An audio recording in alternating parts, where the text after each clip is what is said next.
Well, hello, everybody, and welcome back. This is going to be chapter 4. We're going to be talking about the history and business and actually culture of sound, all about the sound and recording industry. It's actually a very fun chapter, and I'm glad you're joining. Remember to listen through all of this because you will, one, be quizzed on it on a future, obviously, quiz or exam. And then, of course, second reason is that I'm going to be delivering a code word here at some point during this lecture that you can later use as extra credit for an upcoming quiz or exam. All right. Well, talking about the history of sound. Now, one thing that I do share, or I have shared with my classes in the past is that I once actually took basically a music history class at the University of Colorado when I was there. It was in my sophomore year. And I remember that the reason I took it was because I thought, there was a class called Appreciation of Music. I thought, it would be kind of a cakewalk. I needed an easy class. I had like 17 units that semester and really needed something that was going to be kind of, I think that it wasn't as, maybe academically strenuous as another class, like a science class or whatever, or math. And I found myself in the class, and it was funny because I was actually there with several members of the football team who probably had the same idea. Well, we learned very quickly that that class was not going to be a cakewalk. Actually, it was a class that started basically from the beginning of time and talked about kind of the history of music and sound. And so that is not what this chapter is going to be. But this chapter is going to be focusing more on, basically, I think, sound from the Industrial Revolution and on, and really kind of with an American sort of US centric nature to it. But nevertheless, the only reason I bring up that story is because there is a rich, incredible history of music and music genre that you literally could spend an entire semester on. And we're going to be, banging through this in just basically 45 minutes or so. So in any event, laying the foundation for that, let's get started. So I want to tell you that there's a name that you want to be familiar with. The book talks about him as well. His name is Edward Leon Scott, and he was a Frenchman who basically had a lifelong quest to obtain more knowledge about the spoken and written language, and was also interested in just basically sound recording, or at least experiments with sound recording. And shortly after the invention of the telegraph in the 1840s, this was actually in the late 1850s, early 1860s, he came along using a funnel and a hog's hair bristle needle and actually conducted experiments with sound recording. He made a notable recording of a human voice. He recorded a snippet of the French folk song Au clair de la lune. I know I'm saying that completely incorrectly, but in any event, this is often considered one of the surviving sound recordings in history. The sound was recorded on a soot-covered sheet of paper, but it couldn't be played back. It was only later in the 2000s that researchers were able to digitize and play back the sound using modern technology to interpret the wavy patterns from he used what was called a phonautograph. And I want to play this for you because this is actually kind of cool. So let me stop sharing and share my other screen here. And this was, or is, what it sounded like, and very fascinating. So here we go.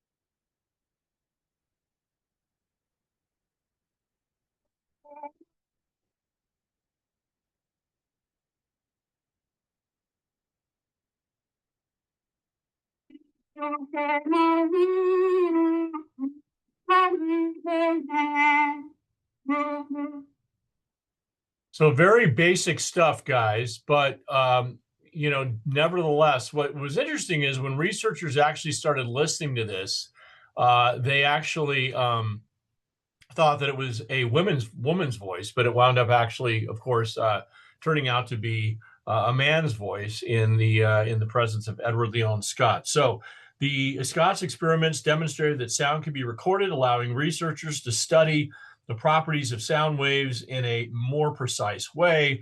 His work paved the way for later advancements in sound recording, which we'll go through here in just a second. The cultural impact of which is Scott's work was largely unknown to the general public. It had a lasting effect on the field of acoustics. His phonometrograph was a forerunner to more sophisticated recording devices. And of course, that's what we're going to hit next. So anyway, Printer in Paris, Edward Leon Scott, very important to the history of sound. That led to Thomas Edison, and we're going to be actually talking a lot about Thomas Edison this semester. He is not just instrumental in the history of sound, but he's also instrumental in the history of film when we get to film after spring break.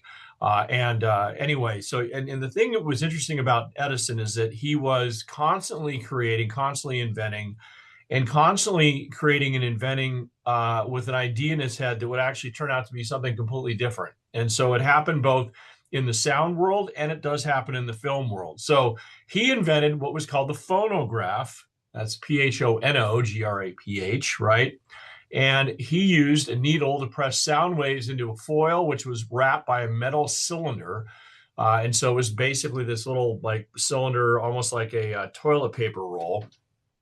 And you could freely record and play back any sound. And what he chose to do was to recite Mary Had a Little Lamb. And what's interesting is he actually saw his device that he was creating as an answering machine or a dictating device.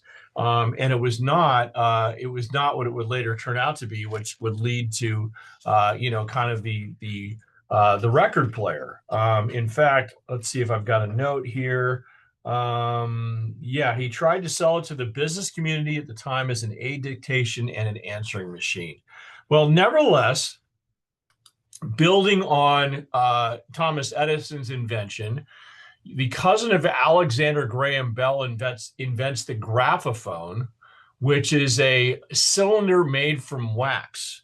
Actually, and that's very interesting. So now we have the wax cylinder.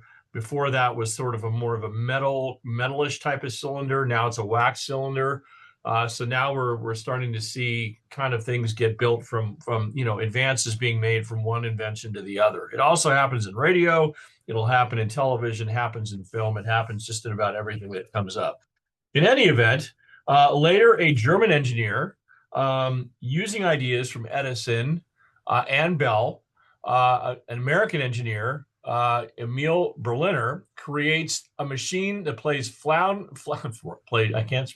played round flat discs or records. And basically it was made of zinc and coated with beeswax. His gramophone is what it was called, was patented in 1887. And basically that led to the mass production of round records. So now we have records as opposed to a cylinder, bringing sound into its mass medium stage. It also, because you could produce these records, which you've probably seen, these vinyl records, or in this case, wax-based records, right? What you could do is you could actually create a label in the middle of the record, which would have, a title, an art, you could know the artist. And so it led to these stamped labels differentiating music by title, performer, and songwriter, and really kind of ushered in the era of the mass medium of listening to music, recorded music. And by World War I, you had an absolute dance craze because records were everywhere. 1914, there were 27 million records manufactured, 500,000 phonographs, and they were portable. They were small, and they were playing what was called a 78 record at the time, which was a much more high speed record, which would play short snippets of sound. In any event, soldiers bought portable gramophones to the front, and by 1918, you had 107 million records being manufactured, absolutely, ushering again music into the mass medium stage. All right. As we get into the 1920s, though, things are interesting because where you have recorded music on records, and by the way, records were being produced were being also driven by the fact that there were people during this time that were actually writing music and selling sheet music, and they were using records and songs to basically to get rich, right? Well, along comes radio. And when we get to radio, which by the way is going to be the next chapter, you're going to see how radio and sound kind of in the sound and recording industry really kind of affected each other. Well, radio, which of course was live, comes along in the early 1920s and really becomes popular about 1924. We'll actually hear a bunch of, we'll talk about radio and its invention, and you'll hear different, I think dates and times, but really, I think the consensus is by 1924 is when we really start talking radio, which was seen as live and good. Uh, Crazy enough, musicians sounded much clearer than recorded music, and of course, it wasn't just music; it was a number of things, which we'll get to when we get to radio. But the record industry and musicians actually urged President Hoover to outlaw playing records on the air because they thought that playing records on the air was bad for business. Not to mention, there were no royalties being paid at this point. It was so new that you could play music willy-nilly, and if you recorded that music or you had sheet music that was tied to that label, you would not see any kind of profit come if a radio station played that music. Of course, what I think they failed to see early on is that, hey, you play more music, you get more, people hearing it, people are going to want to buy your music. It's good for business. But at this point, there was no financial arrangement, so there was no royalties. So basically, let me find it here. In 1925, let's see, the battle heated up when, to the alarm of the recording industry, radio stations began broadcasting recorded music without compensating the industry. The American Society of Composers, Authors, and Publishers, or ASCAP for short, which we still hear about today, founded in 1914 to collect copyrighted fees from music publishers and writers, charged that radio was contributing to plummeting sales of records and sheet music. So basically, not only were they concerned about the fact they weren't getting paid, but also the fact that because people were turning to live radio and turning away from sheet music in general, that was harmful to the industry. In any event, by 1925, ASCAP had established fees for radio, charging stations between $250 and $2,500 a week for the right to play recorded music, and causing many stations to leave the air. So there was definitely a struggle in terms of the business end of things here. But in any way, so how stations countered this was by establishing their own live in-house orchestras, disseminating free ad-supported music to listeners. And this time the industry could do nothing as original radio music did not infringe on any copyrights. And throughout the late 20s and 30s, record and phonograph sales continued to fall. So, and that's, again, what's interesting about the sound and recording industry is these peaks and valleys that they go through. And this was definitely a valley. Another thing that hurt very, very profoundly during this time was not just having radio become so popular and sort of knocking like recorded music off the perch, but in October of 29, you had the Great Depression also hit, which basically, flattened the economy. We had 25% unemployment, so 1 out of every 4 people was out of work. It had a profound effect on the sound and recording industry. It will have a profound effect on a number of other forms of mass communication, which we'll talk about in future. But just to know that between 1929 and basically 1935, that's not when the Depression ended, by the way. That's like the height of like the I think you could call the Depression for the sound and recording industry. And I have a number here. So remember, we talked about 1913 records being sold at 107 million.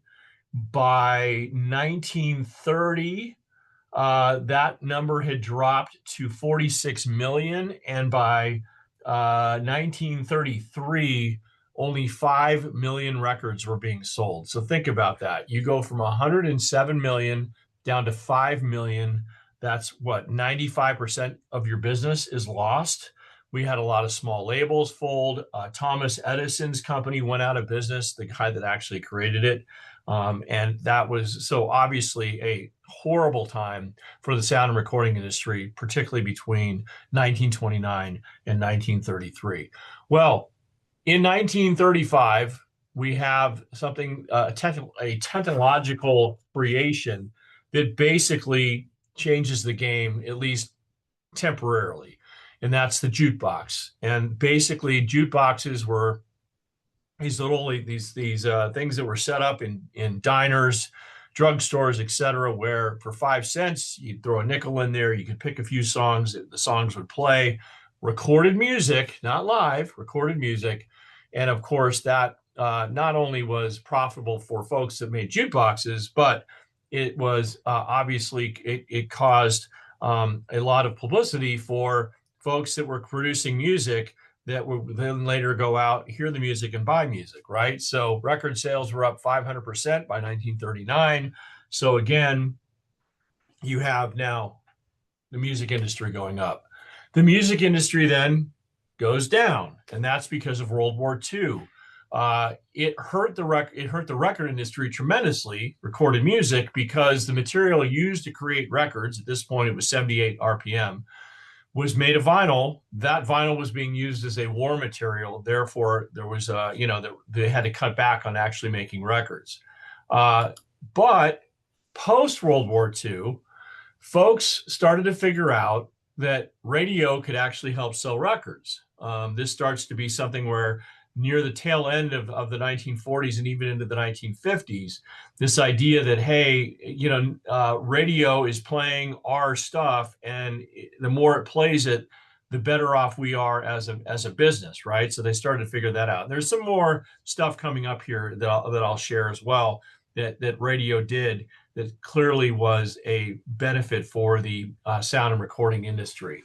But also during this time, many different formats were introduced. CBS introduced the 33 and a third RPM LP record, long playing record in 1948. So instead of 5 minutes aside for music or whatever it was, or four and a half minutes, now you could actually have 25 to 30 minutes aside, so you could create longer form music. We're going to be playing a video here at the end of this lecture that kind of talks more in detail about that. The 45 was also introduced in 1949. That's like, I don't know, the old school, the OG version of when you basically order up a song on iTunes, or I'm sorry, Spotify, that was the 45. Also, television's rise. This is where everything kind of comes together. Television, which we'll talk about in chapter 6, television actually comes along right after World War II, and because of television's sudden meteoric rise, this, visual images, television has a profound effect on radio's business, and then radio has to go and reinvent itself, which winds up benefiting the sound and recording industry. And we'll talk about the top 40, which was a huge shot in the arm for the record industry, but I want to save that for chapter 5. But suffices to say, there was a whole major shift in what the importance of radio was when television came along, and it really does benefit the sound and recording industry in a tremendous way. All right, as far as what is going on sort of technologically during this time, because there's also kind of this parallel universe. Well, post World War II in the 1940s, audio tape was actually created. These reel-to-reel devices with lightweight magnetized tape. So we go, we gravitate from, I'm sorry, we should say evolve from vinyl to actual tape. And that actually made multi-track mixing possible. So you could literally record someone's vocals and the instrumental separately, and then later combine them. And that's, of course, what they do now. I don't know if any of you have any kind of music experience, but if you've ever been into a recording studio, it's not like you have the band there recording the sound like you would hear. I mean, it's all kind of combined. I think that's, in a lot of ways, that's why when you go to a concert, why the concert sounds, the live version of whatever your favorite sound is or song sounds so much different than when you hear on Spotify or the radio. It's because it's been mastered, it's been edited, it's been tweaked in the music studio. In any event, 1958, stereo is invented, the recording of two separate channels or tracks of sound for more natural distribution, so left, right. And then in 1970, you have an analog recording capturing the fluctuations of sound waves and stores those signals as a continuous stream of magnetized particles. And that gives way eventually to digital recording, which is obviously the binary zeros and ones. And that's obviously the digital is translated not just to audio, but to video and everything in between. So digital recording is translated sound waves into binary on-off pulses and stores that information as numerical code. And I'll keep it simple for you.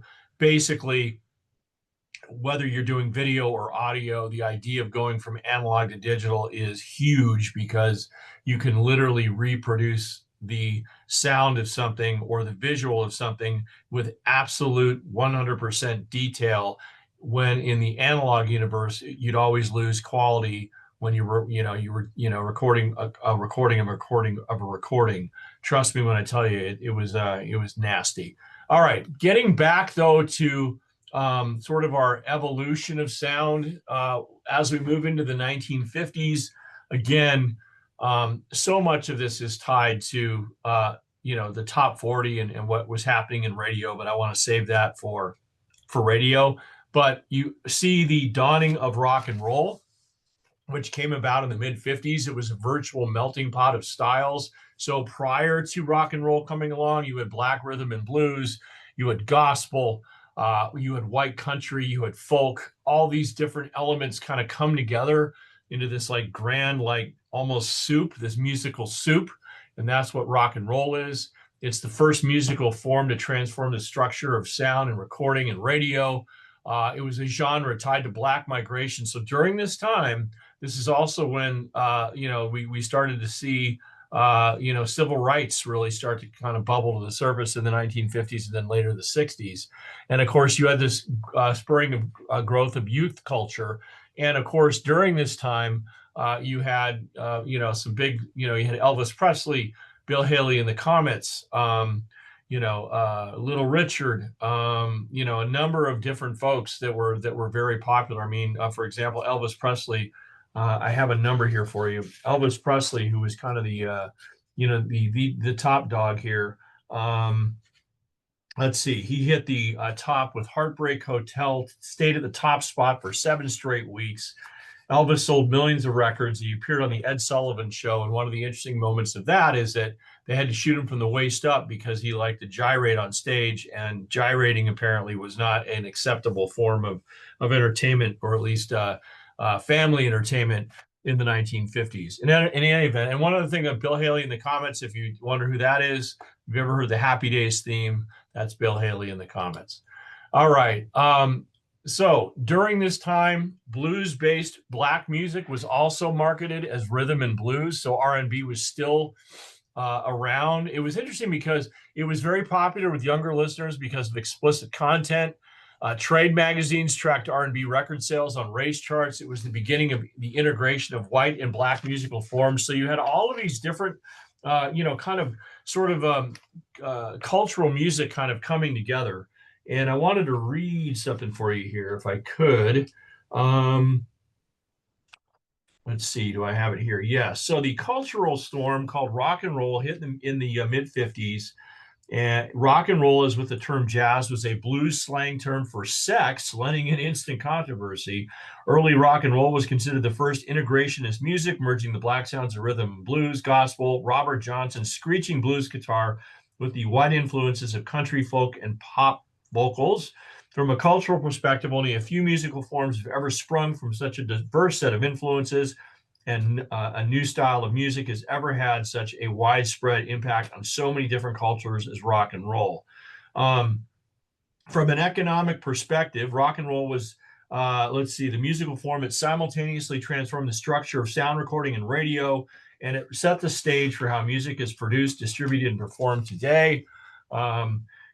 Many social, cultural, economic, and political factors leading up to the 1950s contributed to the growth of rock and roll, which we have on screen there. Anyway, during this time, blues-based urban black music began to be marketed under the name rhythm and blues. In any event, so you had lots of things going on with rock music there. There was also rockabilly. This is very interesting. Predominantly white combination of country or hillbilly music, Southern gospel, and Mississippi Delta blues. You had black rockers bringing the R&B influence to rock and roll. And of course, it blurred rock did boundaries. High and low culture. We talked about that in chapter 1, right? This idea of people not just enjoying like music, but enjoying a certain type of music that where, there was a little bit of blending there.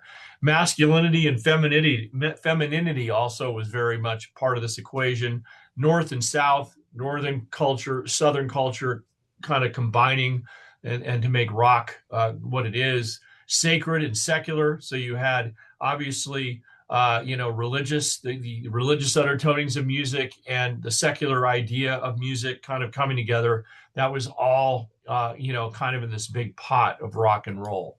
There were longstanding racial divisions and other conventional boundaries that were forcing performers and producers to be creative and getting rock and roll accepted by the masses.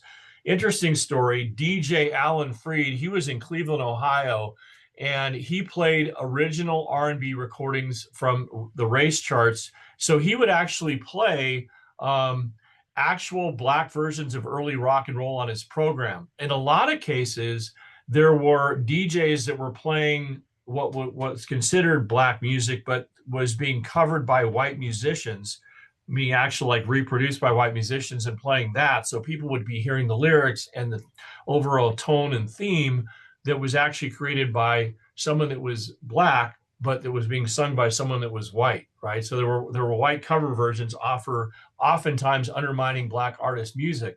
DJ Dick Clark, by the way, played white cover versions of black artist songs. So that was something that was obviously something was in the 1950s and later would have to be worked out, eventually had to, we started to kind of adopt whoever was singing it, creating it. There wasn't we obviously have cover songs today, but cover bands, you've heard of that. But back in the 1950s, it was done for a very different reason. All right. Anyway, fear of juvenile delinquency led to censorship of rock and roll in the 1950s. Again, this whole youth culture, the lyrics, the titillating nature of the new form, the new genre was very intimidating to people that were not used to it or didn't like it. People my age, for example, maybe not thrilled that rock music was really kind of taking hold. I mean, you can see some similar, I think, repetitive behavior when you start hearing people talk about rap music or the rap lyrics or songs getting too risque. You hear somebody saying, it's rinse and repeat when it comes to history repeating itself. But in any event, again, cover music was a big thing during this time, a song recorded or performed by someone other than the original writer or artist. Well, that led to a change. So these were rock's pioneers, original pioneers. Elvis, he joined the Army. Jerry Lewis, who was a big name in the 1950s, later wound up marrying his 13-year-old cousin.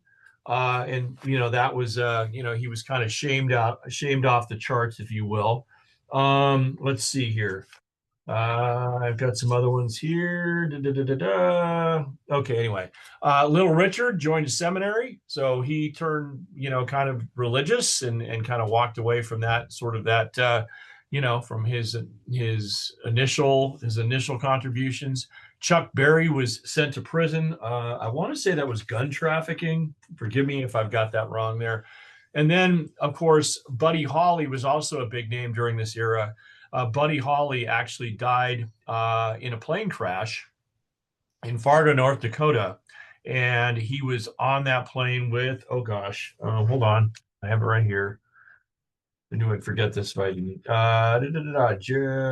Richie Valens, and also the Richie Valens and the Big Bopper. There were actually three big names that died on that plane. And of course, So there were all sorts of different reasons why these folks, either fell from grace, or just basically took themselves out of the arena of rock and roll, which led to the 1960s, which is where the industry wanted to kind of shift to a squeaky clean image, embrace the middle class and wholesome nature of the late 50s and the early 60s. And oh my gosh, I could go on about how the 60s kind of the 60s in general, where it started and where it ended, in terms of what was happening geopolitically and how it had an effect on different forms of mass media. Well, suffices to say, the beginning of the 1960s was far different than the end of the 1960s. Again, if you don't know history, in the 1960s, we get a president, John F. Kennedy is assassinated in 1963. We get involved in Vietnam in a huge way in 1965 following his death. John F. Kennedy's brother, Robert Kennedy, is also assassinated. Martin Luther King is assassinated. You have race riots across the country in the 1960s. And so the way it starts and the way it ends, really you kind of see an effect and how it kind of connects to the music industry. But back to the beginning of the 1960s, your big names during this time were Ricky Nelson, Bobby Vinton, Connie Francis, Paul Anka, Fabian Frankie Alley, and the Four Seasons, Annette Funicello, all having, some kind of major contribution to the era. We also have the Beatles, the British invasion, which influenced the future of pop music. The Beatles invaded America in 1964. I actually have a number for you here. Where are we here? They were very innovative, especially in vocal harmony, and introduced the harmonica as a rock instrument. They had 7 number 1 records in 1964, and they held down the top position for 20 of the 52 weeks of the year. But they weren't the only ones. You had the Kinks, the Rolling Stones, the Animals, and the Who. These were all legendary. Of course, Mick Jagger's still going strong. God knows how old he is. But, basically that was who was basically being embraced in the mid-60s here in the United States. Rock and roll simply became rock, and it sent popular music and the industry in 2 directions. Gritty and chord-driven versus melodic, softer sound. So you really see kind of a separation at this point. It changed the industry arrangement at which most pop music was produced by songwriting teams and matched with selected performers. So, you literally would start to see songwriters actually match up with whoever was best to fit that kind of particular style. And it also showed how older American music forms could be exported around the world. So again, we started to see, if the 1950s was kind of the scene setter, the 1960s and what it produced could go global, as well as other parts of the world coming to us, which is really interesting. A sound emerges, though. A couple of different sounds emerged in the 1960s along with the British invasion from the American side. Soul, which is the merging of rhythm and blues, gospel, pop, and early rock and roll. So soul music. These artists countered the British invasion with powerful vocal performances. Also, Motown, which was an independent label with successful groups of musicians such as the Supremes, the Temptations, Martha and the Vandellas, Marvin Gaye and the Jackson 5, which of course included Michael Jackson. And one thing about Motown is it also played an important role in the racial integration of popular music, as it was the first record label owned by African Americans to primarily feature Black artists who achieved crossover success. In the 1960s, Motown and its soul-based subsidiaries were the most successful proponents of what became known as the Motown sound, a style of soul music with a distinct pop influence. And I can't forget, obviously, the contributions of of Smokey Robinson and Stevie Wonder. They also should be included on that list, along with the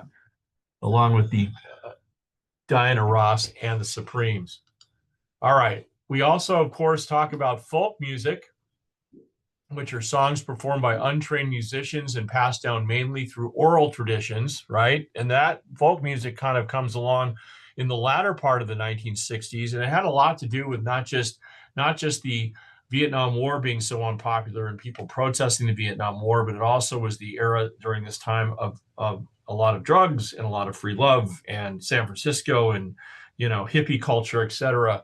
And so you start to see a lot of the You see social activism and protest along during this time, and that kind of manifests itself in the music. Artists such as Woody Guthrie, the Weavers, Joan Baez, and Bob Dylan become very popular. And of course, Bob Dylan inspires the formation of what's called folk rock, which is amplified folk music. And of course, finally, rock turned psychedelic during this era, which is the late 60s, early 70s, influenced in no small part by the drug culture. And of course, you get Jefferson Airplane, the Jimi Hendrix Experience, the Doors, and the Grateful Dead. And, of course, a lot of these performers also succumbed to a lot of the culture that they were actually representing. Jim Morrison obviously passing away in Paris, and Jimi Hendrix, of course, dying. So, in any event, as we get into the 1970s, disco becomes very popular. Good old disco. The Bee Gees, Michael Jackson, who had broken off this point from Jackson 5, Donna Summer, Gloria Gaynor. These were all very popular songs or sounds, I should say, or styles or genres in the 1970s.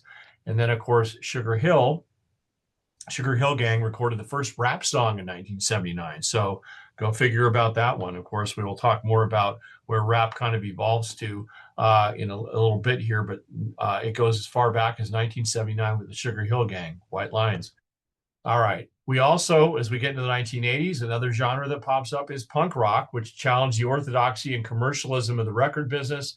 It attempted to return to the basics of rock and roll, simple chord structures, catchy melodies, and politically challenging lyrics. And you had groups known as Sex Pistols, the Ramones, the Talking Heads, Susie and the Banshees. I would say even the Cure you could probably put into this group. But that was kind of my era, where when I was in high school, these were the folks that I was kind of really listening to. Also, in the 90s, grunge rock comes along, the subgenre of punk rock, which that's why I've got it sort of like connected to each other. And these names: Nirvana, Hole, Pearl Jam, big names, led to alternative bands, and it laid the foundation for independent bands and less commercial music, which of course became extremely popular around the turn of the century. You cannot talk about music genre, without mentioning hip hop, right? And that's why I've kind of saved it here beyond just punk rock. In the 1980s and beyond, hip hop came along, particularly in the mid 80s, which was a Black urban culture that included rapping, cutting by DJs, breakdancing, street clothing, poetry slams, graffiti art. An incredible culture surrounded this actual musical genre. It was driven by a democratic, non-professional spirit. DJs emerged in New York, scratching and recuing old reggae, disco, soul, and rock albums. You had MCs using humor, boasts, and trash talking, entertaining, keep the peace at parties. And there are some of your original OGs: Run DMC, Public Enemy, Queen Latifah. I was a big fan of Luke Skywalker and Two Live Crew. And it's interesting because was it Netflix? There's a whole thing on Netflix that I just saw recently about gosh, why am I having such a problem remembering things today? P. Diddy's documentary on Netflix, and how that tied into the industry, some 30 years ago, and who was trying to record what music, and of course Tupac getting shot in Las Vegas, and having like East Coast versus West Coast, and a lot of that sort of I think spawned from hip hop in the mid 80s, where I don't think hip hop was sinister in any stretch of the imagination, but as soon as it got into rap and got into the East West Coast kind of sort of war, then it became a little bit different. So in any event, a little tangent there. How about today? Pop is in the age of what's called music fragmentation. Modern popular music is broadly influenced by electronic dance and hip hop music. Streaming services expand accessibility to music and encourage development of international artists. We have so much more access, by the way, to different forms of music and musical artists because of, say, like Spotify, right? Back in the day, 30 or 40 years ago, when you would go to a record store, for example, when they actually had records, or at least mass-produced records, you'd have to walk up and down the aisles and look into different categories, and then you would have to take a chance on something and actually buy it, take it home, and listen to it. Now, of course, it's just it's just click to the next one, click to the next one, right? So in any event, digital formats in music have resulted in a leap in viability and market share for independent labels. And it's so much easier to break through these days, at least to have people hear your music. Whether that ultimately winds up being profitable, that's a whole nother argument. But certainly exposure is something that's, I think, a little bit easier to do, or much easier to do these days in the viral nature of how media kind of works. All right. As for our technology timeline, MTV is where we'll begin. We've obviously talked about some of the earlier inventions when it comes to the music industry, but certainly a big one in the early 1980s, one that's now gone, by the way, is MTV, which was launched on August 1st, 1981. And it took the idea of top 40 on radio and basically put it on cable television. And so we actually start talking about chapter 6 and start talking about TV and what cable meant to TV.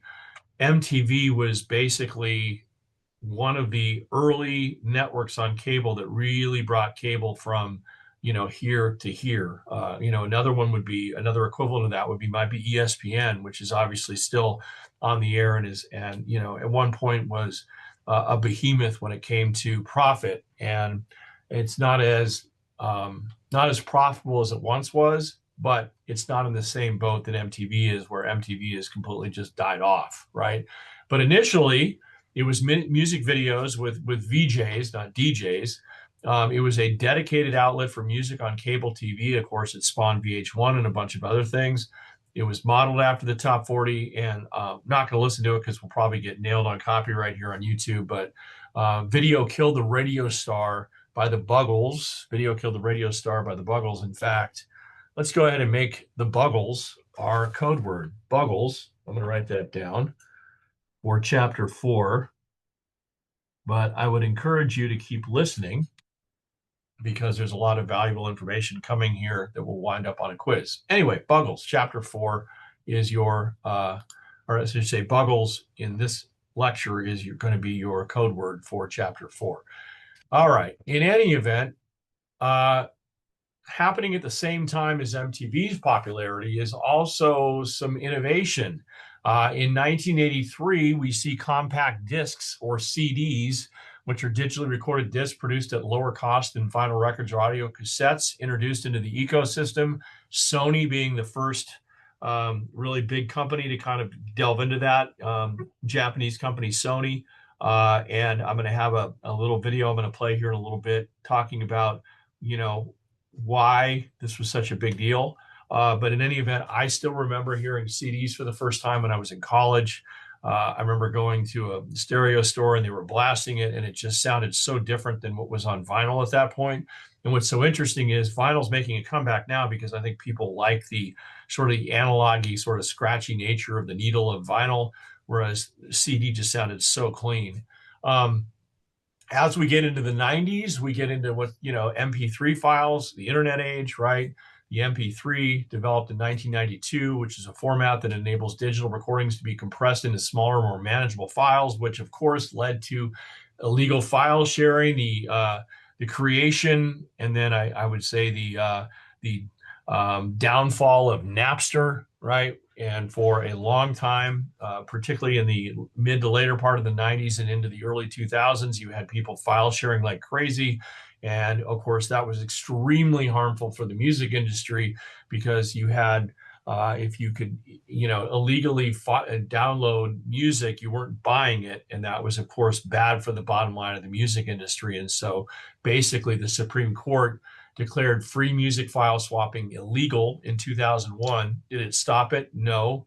But it certainly made it a little more difficult for anyone that really wanted to download a lot of music, because you actually had music labels, with the help of the government, going after and actually using the Department of Justice to go after, people like you and me, who would be, downloading a crap ton of music. It happened to my little brother. He got a note saying if he didn't cease and desist, that they were going to fine him like $5,000, and it, kind of scared him. So there was a lot of that was happening, not just from the audio side, but also from the, stealing, illegally sharing video as well. So, but that did lead to one of the most innovative things to come along and actually change the course of what Apple does as a company, in that they introduced the iPod in 2001, and then as an offshoot of that, of course, iTunes, which is this idea that basically instead of ripping off MP3 files and then playing them in this portable player that Apple created, they found a way to work with record labels, the sound industry, to essentially say, we're gonna see what is the price point at which the public would actually buy music. And at this point, they if you were around 20 years ago, it was basically 99 cents a song. So you could buy your favorite song for 99 cents. You could own it essentially, play it, transfer it to your iPod, listen to it at the beach, whatever you want to do. And it became very popular. There was still like a couple of big names that had kind of, not decided they wanted to do that. But anytime Apple sold a song, Apple made some money, the musician made some money, the record label made some money. Everybody was kind of a winner, right? And Apple realized record profits as a result, and they moved from being basically a company that sold computers to a company that basically started selling music, right? And then, of course, later phones, in the iPhone, which came out, at the end of 2007, 8, somewhere in there.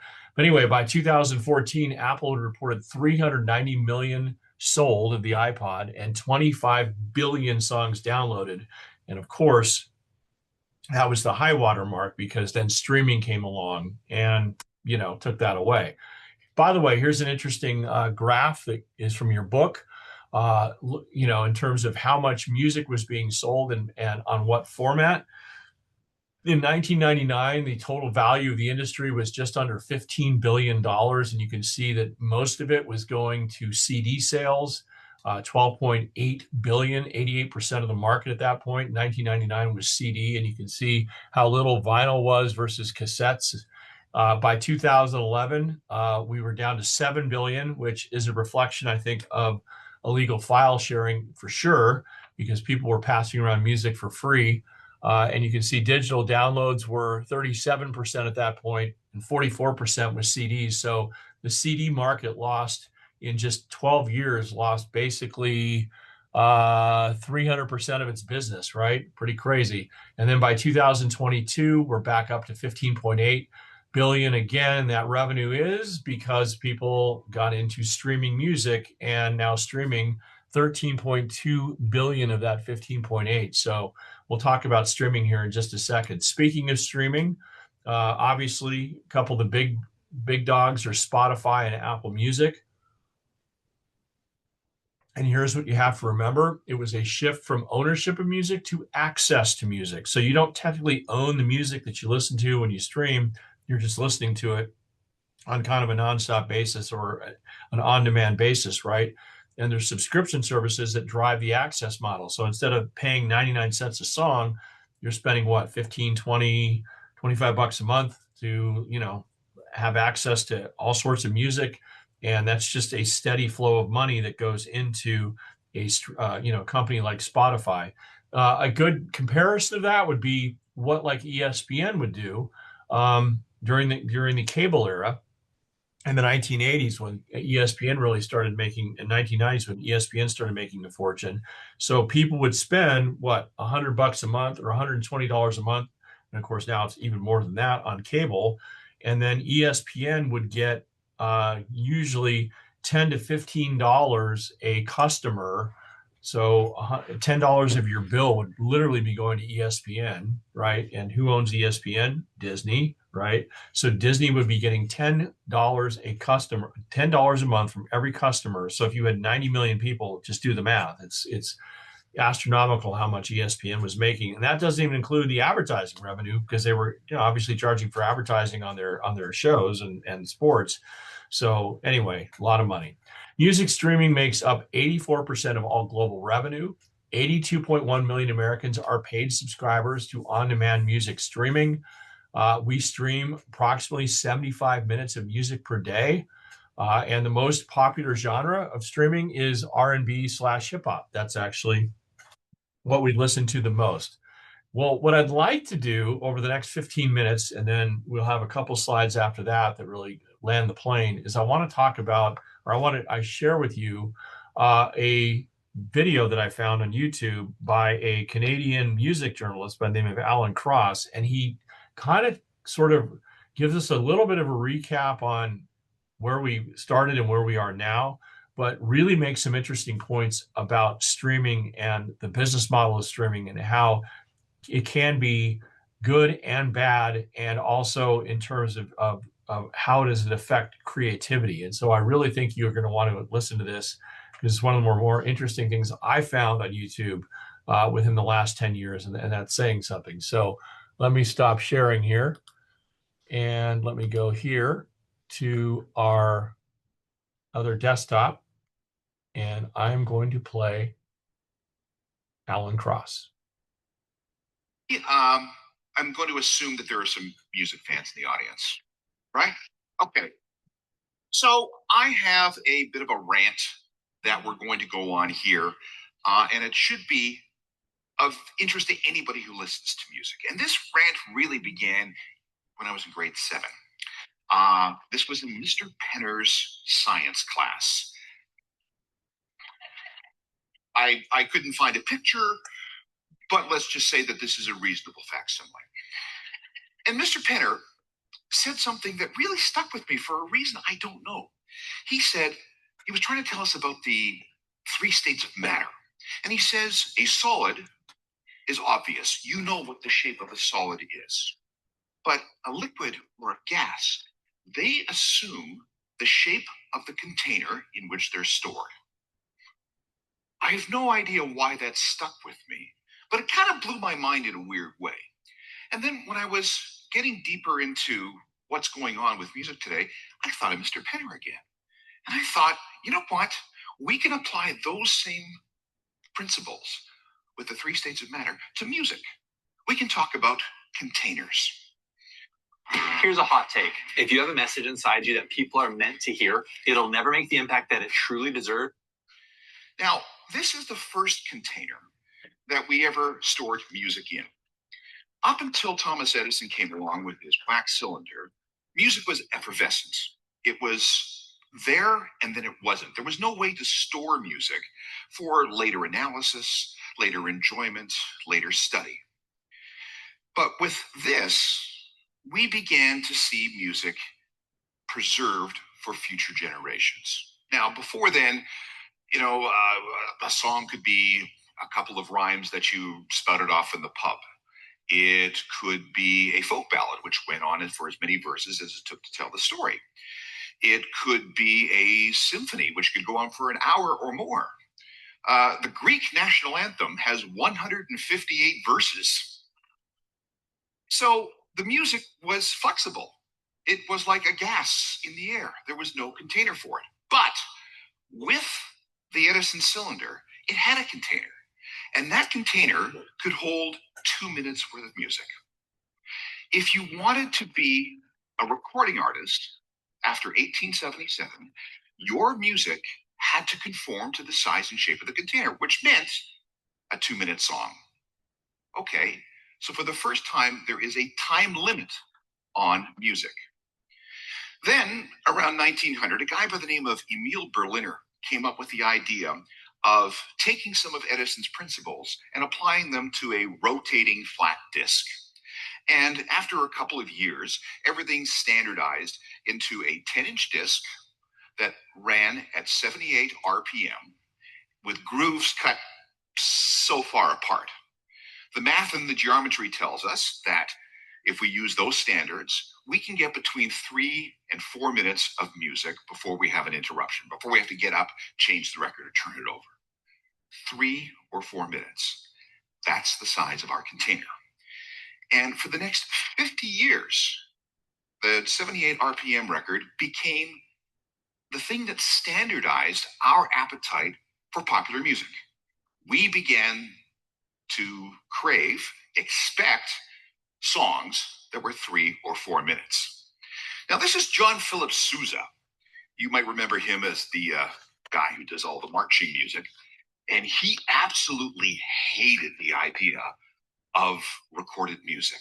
In fact, he, in 1906, published a essay entitled The Menace of Mechanical Music. And he believed that by committing something to a permanent storage format, like a record or a cylinder, would lead to unrest and social decline. And the reason is because once you put something in this container, it would be in that container in that form forevermore. It ruined the opportunity for a reinterpretation of that music. That performance would be frozen in time. And what would musicians do if they recorded something once? Were they not needed again? He was actually the guy who came up with the phrase canned music for very good reason. So there's your Edison cylinder. And here we go with a can. So if you've ever heard the term canned music, you can talk to John Philip Sousa about it. Most other people really embraced recorded music. This was cool. For the first time ever, I could enjoy music on my own terms. There were others that didn't like it, musicians' unions for once, because, well, if we're not going to be playing live and radio stations and other places are going to be playing pre-recorded music, well, what are we going to do? And record labels didn't like it very much because, well, if we played records on the radio, get it for free, why would anybody go out and buy records? So we had this 10-inch, 78 RPM record for about 50 years. And like I said, it created this standard for how long songs should be. But then in 1948, Columbia Records introduced something they called the 33 1/3 long playing vinyl record. By making the record bigger, by cutting the grooves closer together, and by slowing down how fast the record turned, down from 78 to 33 1/3, they found that they could get 20 to 22 minutes of music on a side of a record before they had to get up and turn it over. So for the first time ever, we had this really long interval where we could just sit back and listen to music. The container got bigger. And this led to an explosion in interest in longer forms of music. For example, a symphony. You could get a movement of a symphony quite comfortably on one side of an LP. If you were into Broadway show tunes, you could get a lot of music from that show on one side of an LP. And it was marvelous. So we expanded the music to fit the available space on the container. Now, in the 1960s, this got even bigger. Starting in about 1965, artists began to realize that they had this huge palette that they could fill. And we ended up with wonderful albums from the Beatles and Pink Floyd and Mike Oldfield and so many others. They wanted to write to the size of the container. Now, we still maintained our liking for 3 and 4 minute songs. That was perpetuated by the 7-inch single, which was introduced by RCA Records in 1949 as a response to the 12-inch album. And radio really embraced this. It was cheap, it was easy to use, it was easy to distribute. So our need, our demands for 3 and 4 minute songs was kept alive by the single. Now, a single like this could hold up to 5 minutes. Well, actually, it could hold longer than that, but audio quality begins to degrade after 5 minutes. So we didn't put more than 5 minutes worth of music on one of these records. Not very often, anyway. We had other containers in the 1960s. We had the cassette, which was invented by a Dutch company called Philips. We had the 8-track, which was invented by, was it somebody wooed the 8-track?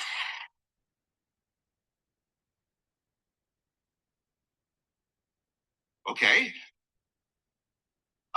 And then we had reel-to-reel tape. Now, you could buy pre-recorded records, pre-recorded music on all 3 formats, but they, nobody really messed too much with that long capacity of the LP. They didn't fill these containers to the brim.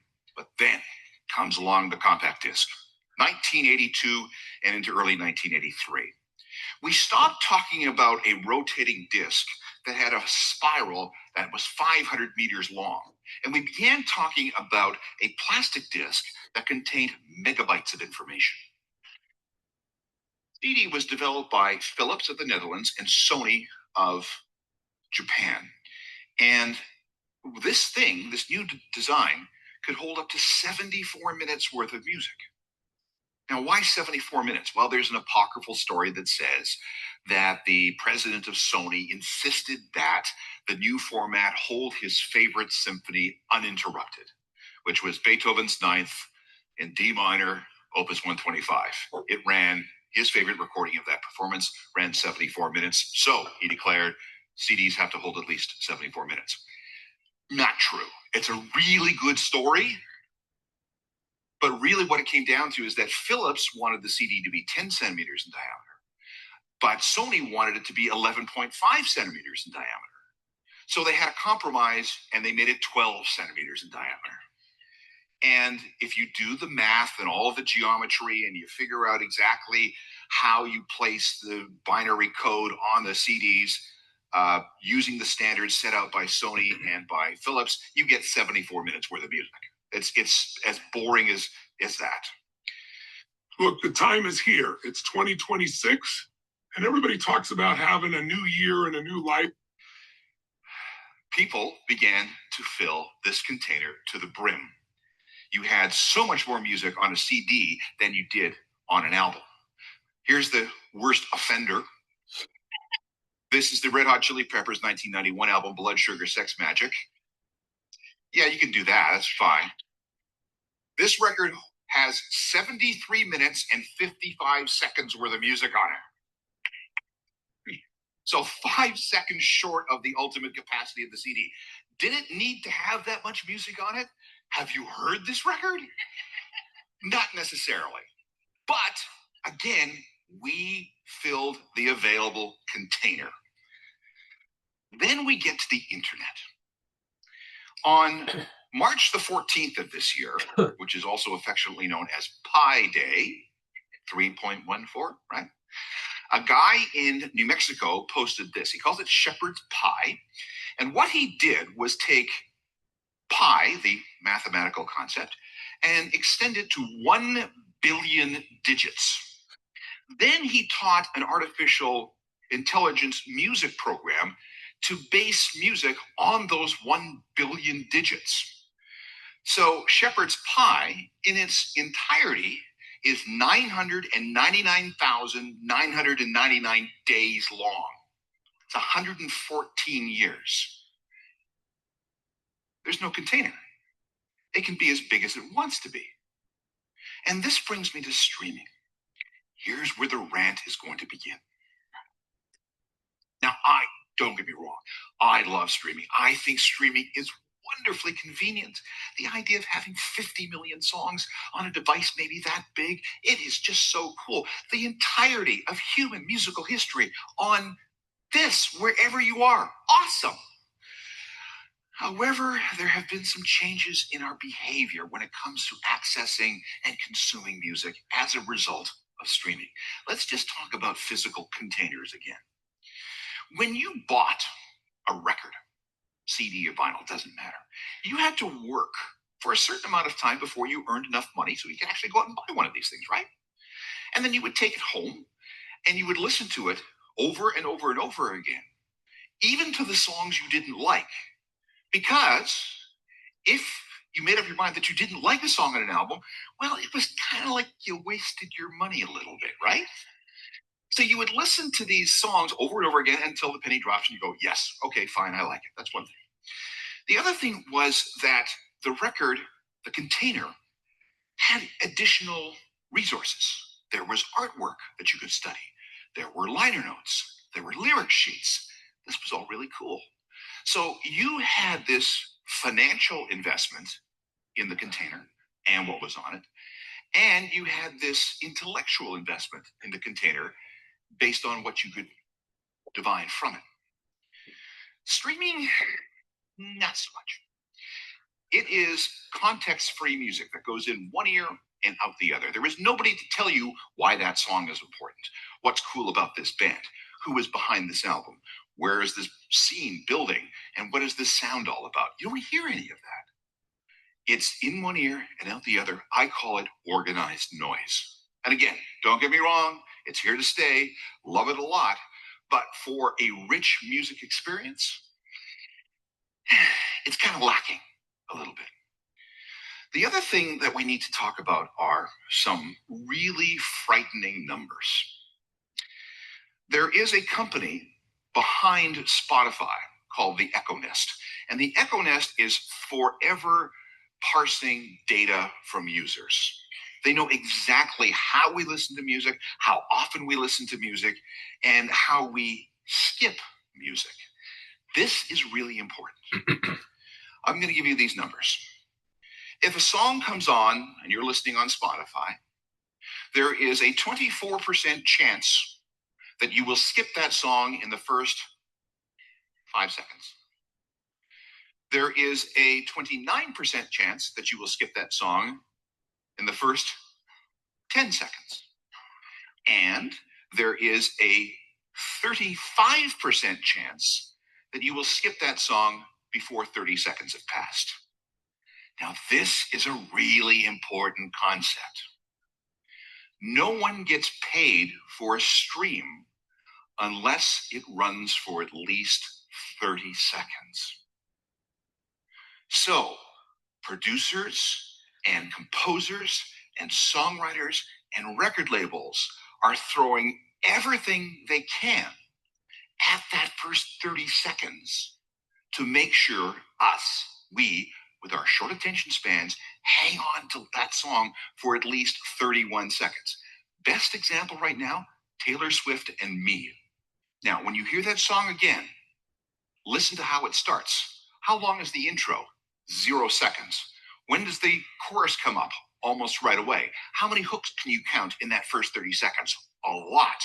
The idea is that this song has been genetically programmed to hold our attention for 30 seconds.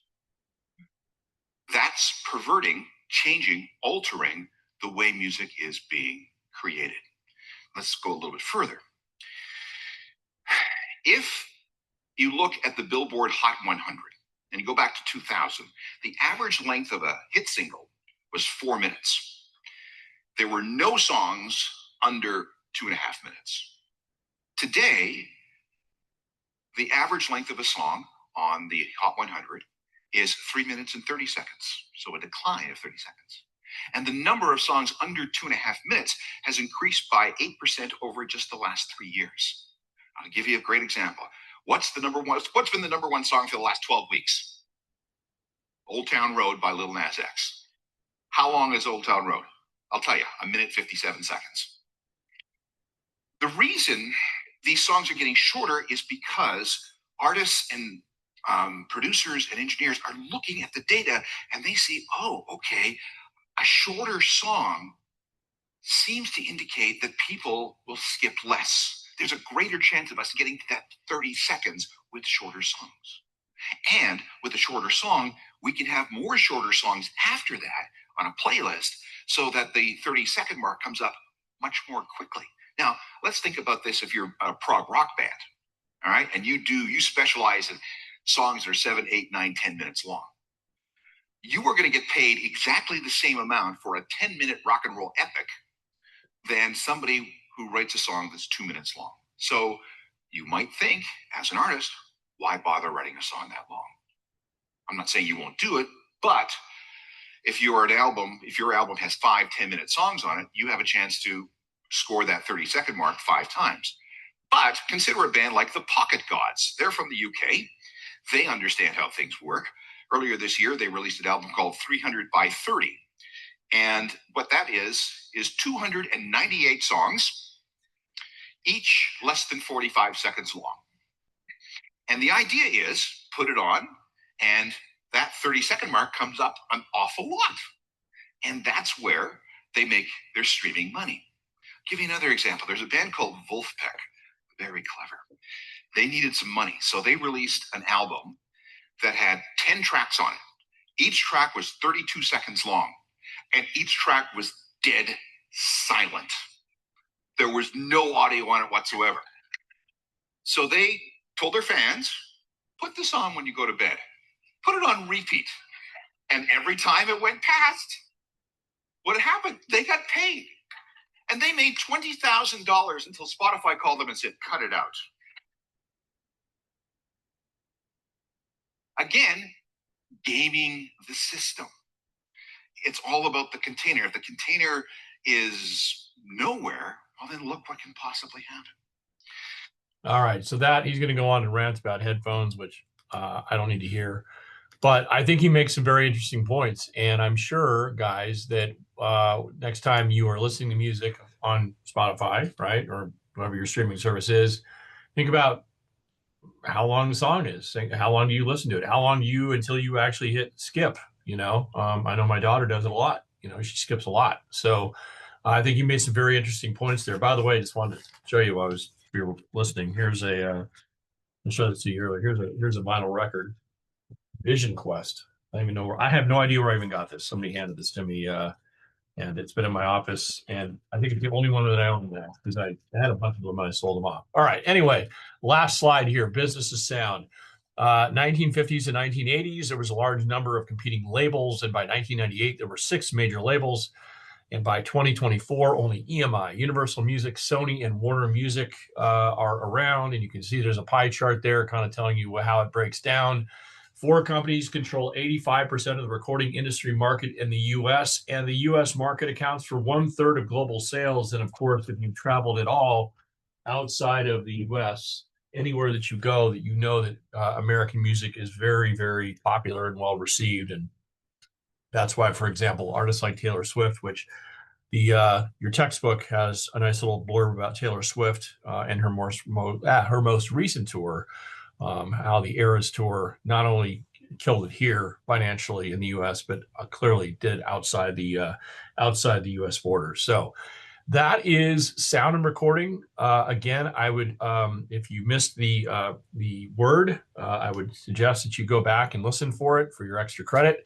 There will be a quiz on all of this, and we will see you again for chapter 5, which is all about radio. So take care.